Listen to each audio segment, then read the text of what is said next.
You're listening to PetLifeRadio.com.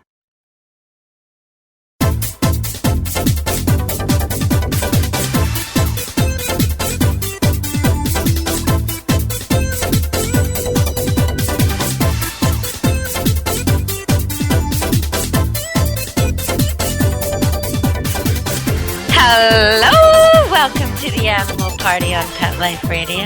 It's good to see you again. It was only last week when we last met and I told you all about my adventures in Florida.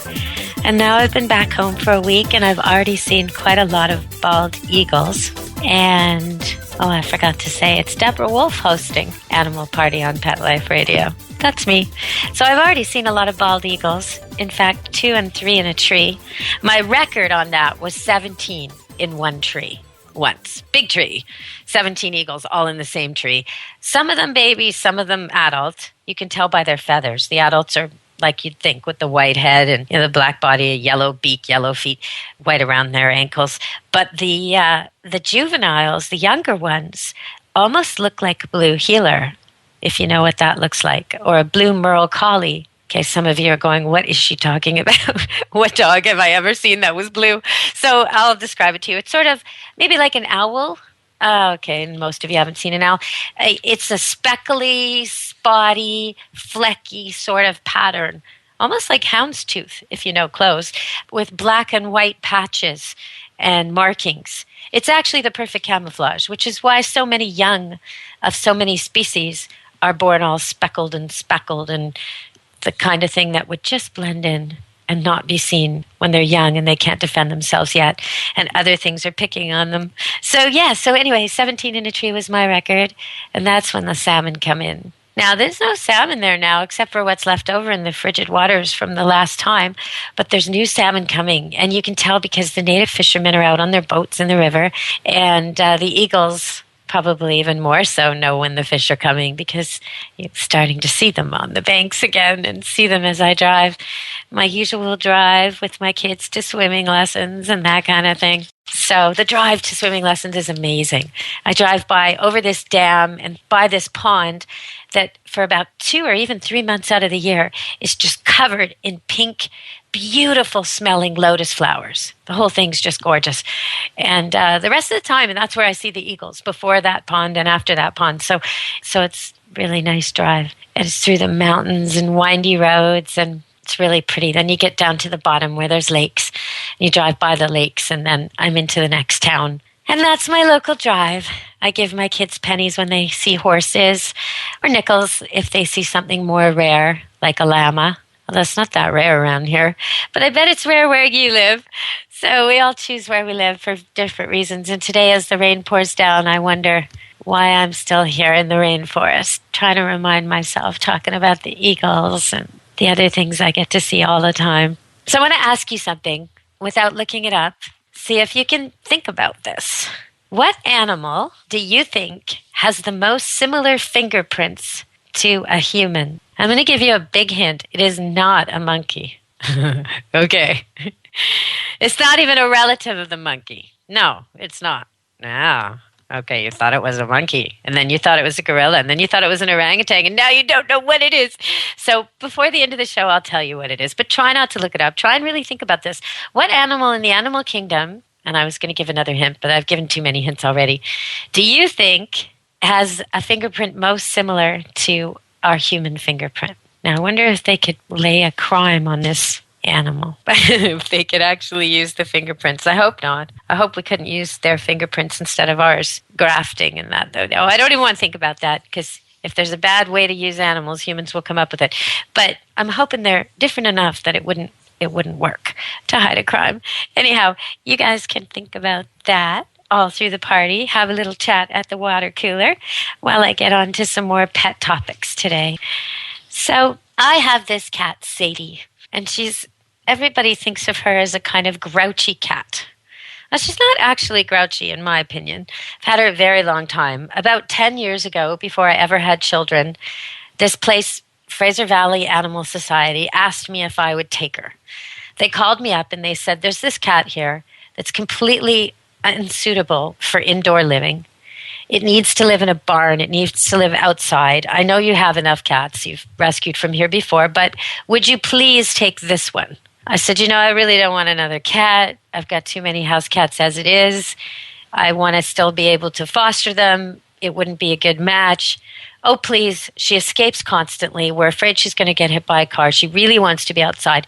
Please take her. You can put her in your barn. You can put her in your garage. As long as you feed her and talk to her occasionally, she'll be happy. Okay. So I said, well, okay, maybe next week, maybe the week after. They said, no, we'll bring her to you. That's always a bad sign. You're taking in too many animals when that local shelter has you on their speed dial and they're bringing you animals. But also, when they want rid of this thing so badly, they're going to drive it to you. That's a bad sign. But so actually for me, that's kind of a curious sign. I think, wonder how bad this cat is. So I accepted, and she came, and I fed her in the top of the barn like I'd done before with barn cats. And everything seemed to be going okay. She seemed really affectionate when I took her out of the cage. She was beautiful, black, medium-haired female cat, purring, seemed to like me okay. Didn't want to be carried or lifted, but, I didn't know her. She didn't know me. Most animals don't like to be hugged. Most animals don't like to be carried. So that's not true. I know you're saying my little dog loves it. Well, okay, some like it from people they know well, but most don't like it from strangers.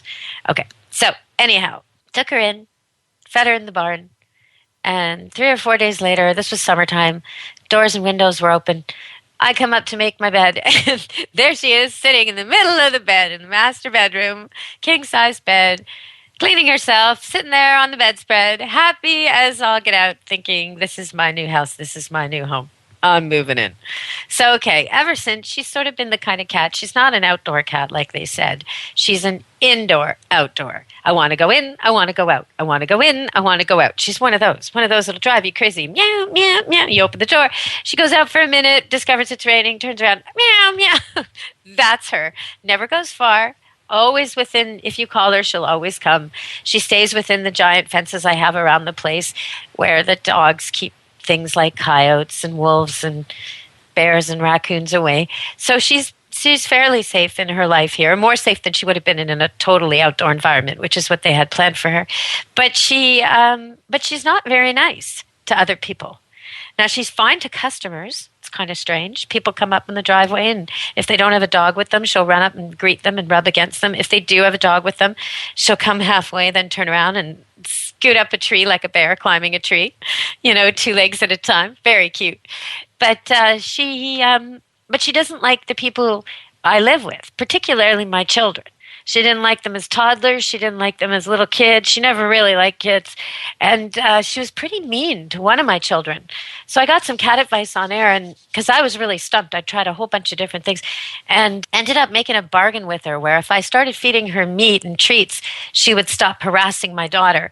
And instead of letting my mother-in-law sort of chase her away, I would interfere with that and make sure that there was no conflict. My daughter could be escorted by her, but nobody was going to chase Sadie away or be mean to her because we didn't want her associating my daughter with the source of all this trouble, which is probably how it started in the first place. But anyhow, so now we've got a situation where she's fine with the kids. They can walk by her. They don't have to call me, Mommy, Sadie's on the stairs. Okay, that's all over. Everybody's getting along. I get the house renovated a little bit, had some flooring done, and the flooring guys left all the litter boxes outside and closed all the doors with 3 cats in here and 2 kittens. No litter boxes, food and water, thank God, but no litter boxes. Now, I was told by the flooring company that I should stay out the night because of the fumes and the smells and whatnot, that the rooms that they'd just done, I shouldn't be in. So I locked the cats where I thought they'd be safest. Well, when I came home the next day, those doors were all open. The cats were all over the house. And on my lovely new floors, there was a lot of mess. Now, the cats had no choice. They had nowhere they were allowed to go. Sadie Cat picked the one little bit of flooring they forgot to do in one of the rooms they were supposed to do it in. Little 2-foot by 3-foot step that they forgot to do that's still carpeted. So that's where she picked. And ever since, it's driving me mental. I've called them and I've called them. Please come back and do it. Please come back and do it, because it's basically her bathroom now, and I have to put newspaper there and change it. Now I'm a cat expert. This shouldn't be happening to me. I've had this cat for years and never had a problem with poops and pees and whatnot, but now it's a terrible problem. So the first thing I did was I thought, okay, she must have a real medical issue. So I took a poop sample to the vet, and they tested it for everything. And then I took her to the vet, and they tested her for everything. And I'm still getting no answers. And so finally they tell me that they don't understand what's wrong, but it must be behavioral. Okay, so I'm trying to figure this out. Well, Sadie, when I have dogs who are pregnant, she follows me into the kitchen as I'm making their meals. And their meals are special.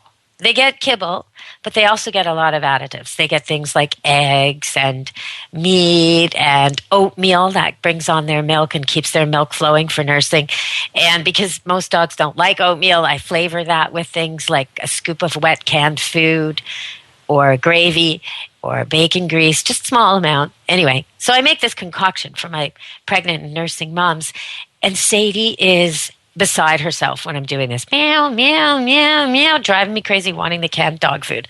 So I decided to just try something completely different. And I've still kept the newspaper there. I'm still calling the flooring company. But because once it's scented, you just can't help but have them rescent. You've got to get it out of there. Once the carpet's been used as a litter box, it has to be removed and the whole place vinegared, and you have to start over. So, or you just get a habitual spot. It's been declared a bathroom. It's really inconvenient. It's on the way to the attic. It's in the middle of the room. I mean, it's terrible, and it stinks. It's horrible. So I can't wait for them to replace it.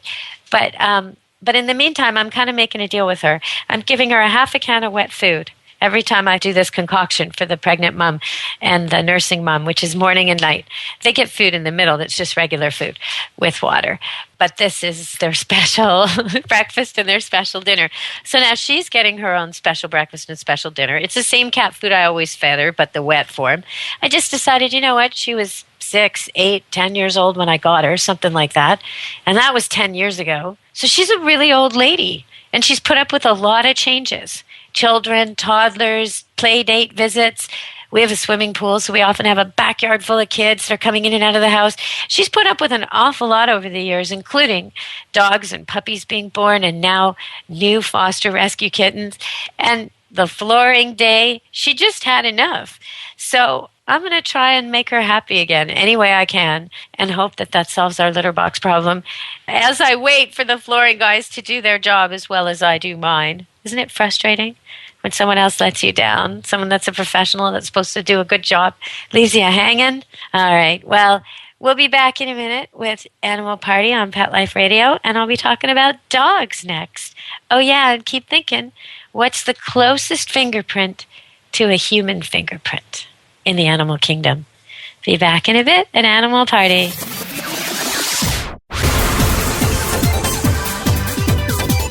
Don't go anywhere, because the best is yet to come. Stick around. Petco, where the pets go.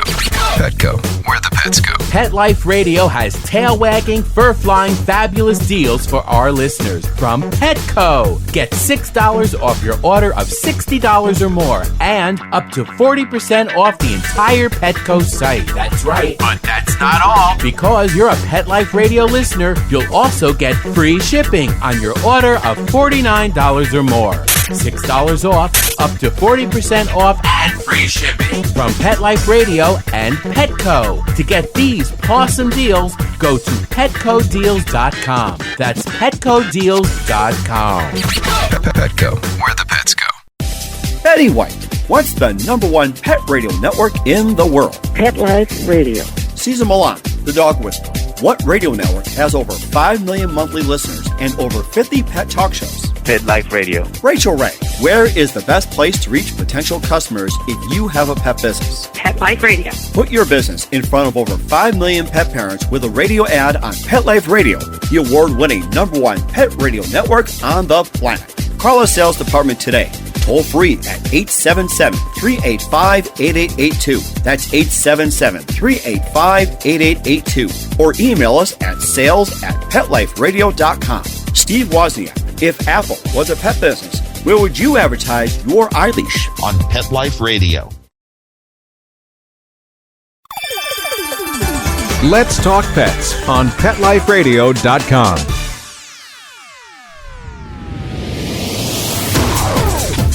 You're inside the VIP room with the hottest party in town. Back to the party. Let's go! Hello! You're back on Animal Party with Pet Life Radio. And I kind of want to tell you already, but I'm not going to tell you. You have to think about it. What is the closest to the human fingerprint in the animal kingdom? It's not a monkey. Nope, not a monkey. That would be too easy. Okay. So, got a few questions here. Oh, I like this one. I have so many questions from you at Pet Life Radio and from my other shows. They just come in on emails, and it's great. I'm at debwolf.net, deb@debwolf.net, and you can hear shows there. And also, you can just go to Animal Party Pet Life Radio to hear all my old shows, and they're indexed by episode and topic. But you can also come find me on Facebook. Camp Good Dog on Facebook is where I put all the pictures of the puppies that are now 4 weeks old, 3 weeks old, 2 weeks old, 1 week old. We snap them every week. They're so cute. We show video. But we also show video of the dogs that are visiting here, romping in the forest, in the pond, in the snow, in the wet, in the dry, whatever we got. You see them. And they look so happy. And it's fun because it's completely random. They're not staged. You can tell. It's just dogs doing what dogs do when they're at a camp for dogs up in Canada in the rainforest with a big pond and field of their own. I swear they think they own it. They come here and they're like, this is the life. My pond.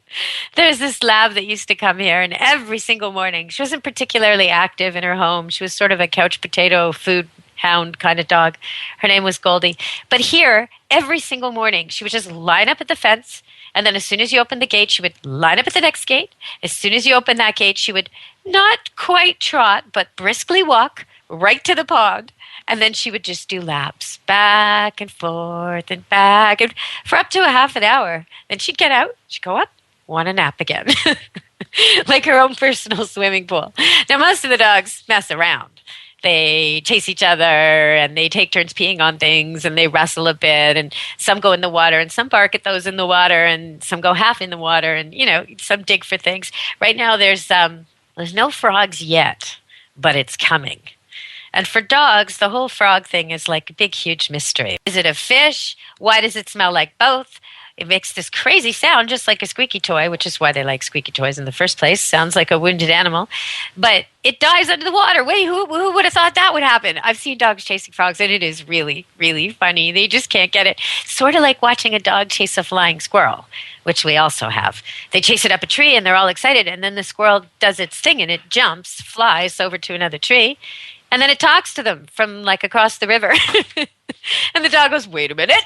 I saw you here. You were in this tree. You were in this tree. You were in this tree. And then he looks over and he goes, but you're in that tree. But you're in that tree. Oh, it's so funny. And they bark and they fuss. And it's just so funny. I love watching dogs and how they think. But I've got an email here with a question. I'm going to read it out. Didn't quite get to it. I meant to last time. Okay. So it's about Florida. This guy writes in about a dog named Rupert. And Rupert lives near Orlando Disney World. Not close, but near enough to Magic Kingdom for the dog's hearing, they think. Now, they said they just moved from the New York City suburbs on Long Island, where the dog would predictably go nuts every thunderstorm, but it was no big deal. But now in Florida, thunderstorms are all summer, and the dog can hear the fireworks at Disney even though they are an hour's drive away. Is that even possible, he asks? The dog starts panting and freaking out when they do their sound checks. Oh, yes, it's possible, and only crashes hours later when their last show is done.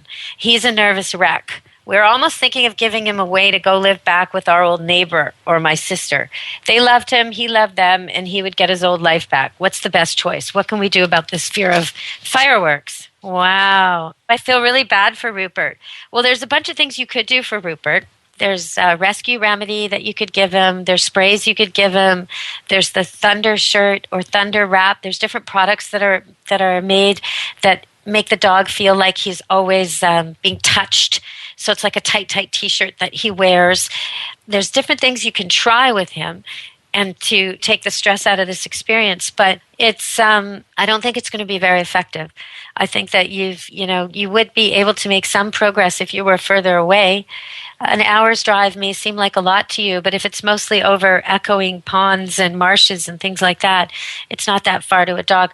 Dogs hear a lot farther away than us. I know the stats on this are really surprising to me because they indicate that the dogs only hear 4 times greater than humans. And I find that very hard to believe, extremely hard to believe. They also hear in a greater range than humans. So do cats, by the way. Cats hear much higher range than even dogs do.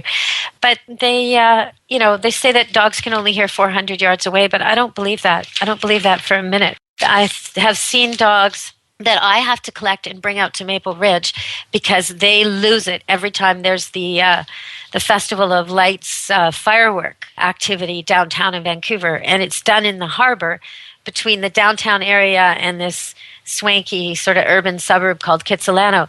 And the dogs that I pick up to get away from that, who freak out every time because it's twice a week for most of the summer, so they'll come and go for a couple of days here and there to just take the edge off. Maybe their owners will figure out something else for other times, like a vacation. But this way, these dogs are not just from that immediate area at all. They can be as far out as Surrey, which is miles away, which is, 20 kilometers away. So I really don't believe that they are only able to hear this far. And with thunder, they have extreme sensitivity to incoming and ongoing storms and storms at a distance. So there's a lot I can help you with getting your dogs less afraid and less reactive to thunder and fireworks. But taking a dog who's 7 years old and sort of catapulting him into a situation where he's flooded with this every single night. I mean, his body is under an attack of adrenaline. The dog is going to live a short life, and he's probably going to die early if you stay where you are. This is a lot for him. So in your email, normally I never agree with giving up a pet, but in your email you talk about how you're still going to spend summers up in New York and you're still going to spend Christmas and Easter, and one of your kids is in college up there and actually stays in that family's house. There's a lot going on, which makes me think the dog would be so much better back in New York.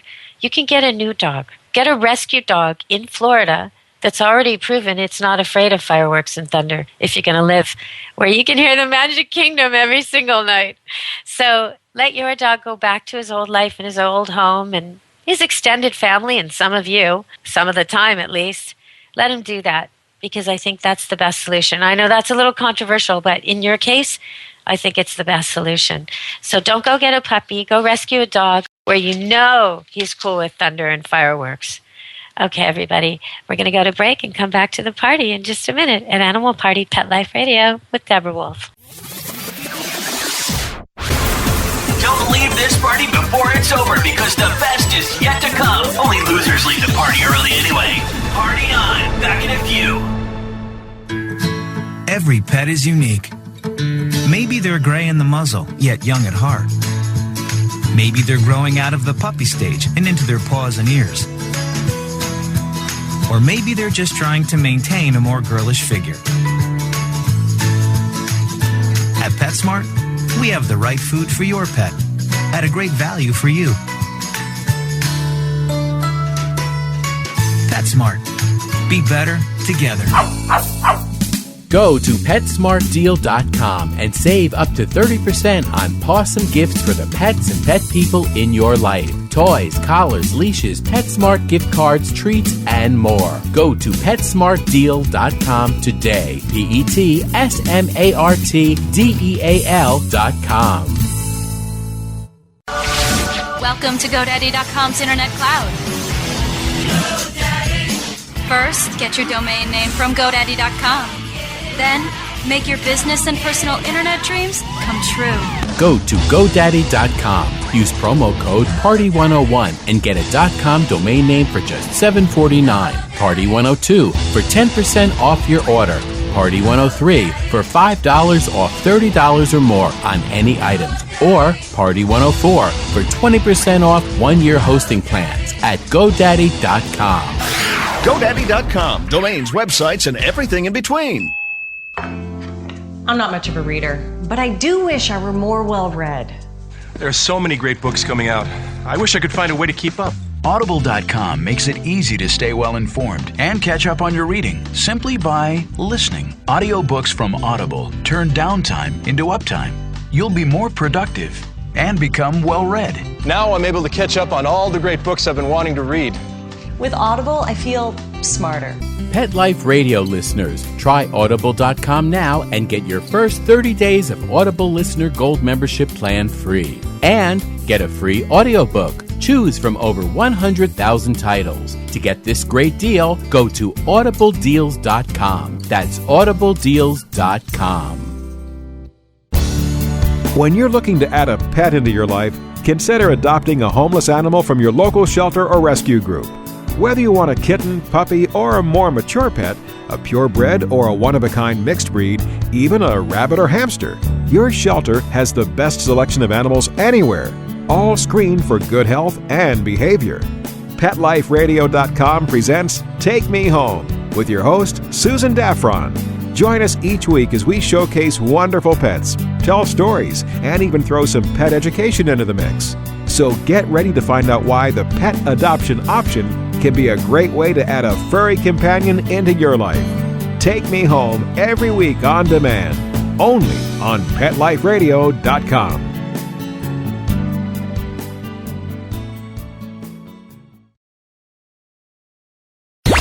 Let's talk pets. Let's talk pets On Pet Life Radio. Pet Life Radio. PetLifeRadio.com. You're inside the VIP room. with the hottest party in town. Back to the party. Let's go! Hello! We're back at Animal Party Pet Life Radio. So that was my dog question of the day. I do have a cat question too. I'm just hunting for it. Had a lot of dog questions this week. Okay, the cat question is, it's about Lily the cat. I'm still trying to find it. Lily, where'd you go? Our black cat named Lily returned from a long vet stay at the hospital. She's healthy now and back home, but none of the other pets in the house will accept her. What can we do for our former Miss Popular Lily, who is now shunned by the one house dog and 4 cats? All of them are rescues, and it's now like she's the black cat of the family or the black sheep, which of course she is. But before, they adored her, slept all together, curled up, and never had an issue. Now they want to run her off or out of sight. What can I do to get peace back? Poor Lily. Well, first I want to say this black cat, black sheep thing. The hardest animals to adopt out of shelters are black dogs and black cats. They're 10 times less likely to get adopted and 10 times more likely to be euthanized. Why is that? Are they worse? No, actually they're better. You have way more selection. If you go to a shelter thinking, I'm going to get a black dog today or I'm going to get a black cat today, your choices are huge because they don't show up well in pictures. They don't show well on the internet. And so they just don't have as many offers on them. When you look in a cage and you see a black face, it might look scary to you, whereas something with spots or speckles might look cute to you. So they have to be a lot better behaved to get adopted. So if you find a black cat or a black dog at a shelter that's really nice and kind and lovey, take it. You've just found a really good pet and you're doing a true rescue. Okay, so here we go with Lily. Well, the thing is, the dog is just reacting to the other cats calling the shots and this particular cat behaving differently. So the dog isn't really part of the problem. What I suggest you do is just keep the dog away from the cat for now. Put the dog in another area or put Lily, the cat, in another area. Keep the dog away. Eventually what we'll do at the end of this, when all the cats like each other again, bring the dog in on leash and teach the dog to be nice to all the cats again. Now, I know you say in your email that the dog is being nice to all the cats except Lily. So it's not a question of dog hates cats or dog thinks cats are prey. It's a question of everybody in the house is now treating Lily like a stranger. So when Lily stops raising her back and hissing and doing all the things that will make the dog react, it'll be easier to get the dog to treat her like an accepted part of the family again. But for now, we need to change the cats' minds. And what's happened is Lily came back smelling awful. She came back smelling like fear, like clinic, like chemicals, like medicine, not like herself at all. So everybody, and I mean everybody, needs a bath. They've all got to smell the same. Now, you may not want to give a wet bath to all your cats. I wouldn't, especially if I had 4 of them. What you might choose instead is either baking soda or cornstarch and a good brush. And what you want to do is powder the cat with either baking soda or cornstarch. If it's a greasy cat with a lot of mats, use cornstarch. If it's not, use a little baking soda. And what you do is you just sprinkle it on the cat and brush it through. You will neutralize all the odors that are on there and you'll start your cat off. You'll set it, sort of reset it back to smelling like itself. Plus, they'll all smell the same. Before you do that, though, take some old towels or blankets or whatever it is you don't mind using, and put them with the popular cats, the happy, well-adjusted foursome, threesome now. Put it with them and get it to smell like them. Particularly, you can rub it on their faces, right near their cheeks, when they're petting with you and purring with you and happy, because that's where they release their happy hormone. So get it all over the towels and stuff like that. And then once this baking soda is totally finished and the dog gets a bath too, and you can give the dog a wet bath, and then after, when it's totally, totally dry, do the baking soda treatment, or you can just baking soda the dog. Brush it, because you don't want them going swimming with baking soda on there. Or you don't want, especially with the cornstarch remedy, that would turn all like dough. So make sure you brush it out really, really well and don't use too much. But you're going to neutralize their odor. And then you're going to take those blankets that you had with your happy cats and really give your ostracized cat a good rub down. So Lily smells like them again. And they smell like her again. And you can even have them in separate areas for a little while and switch their bedding back and forth, so they all start to smell like each other. Gradually, when you think you're ready, take your most happy, most easygoing cat. There's probably one fat, lazy, easy, happy-go-lucky guy in your group. Take him and put him in with Lily for a day. And after that's done and they're really good friends, you're probably ready to open the door and everybody will just get along again. Once they're getting along for a few days, time to bring the dog in on leash. I know it's not an easy process, but poor Lily, she needs your help now. Okay, everybody, that's it for Animal Party on Pet Life Radio this week. We'll be back very soon with another show for you. Keep those emails coming. And if you want to see me, you can go to Deborah Wolf. I have a page on Facebook, Deborah Wolf Pet Expert. I post lots of things there, mostly things that interest animal lovers. And also, I have some of my radio shows logged and some of the footage and photos at debwolf.net. And then on Facebook, we've got Camp Good Dog, because Camp Good Dog's where you'll see the dogs and the puppies every week. And on YouTube, I've got 10 free clips of training.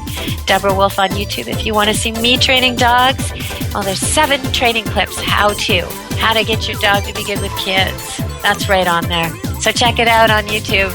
And until next week, be good to your animals. From Deborah Wolf at the Animal Party on Pet Life Radio. Let's Talk Pets, every week on demand, only on PetLifeRadio.com.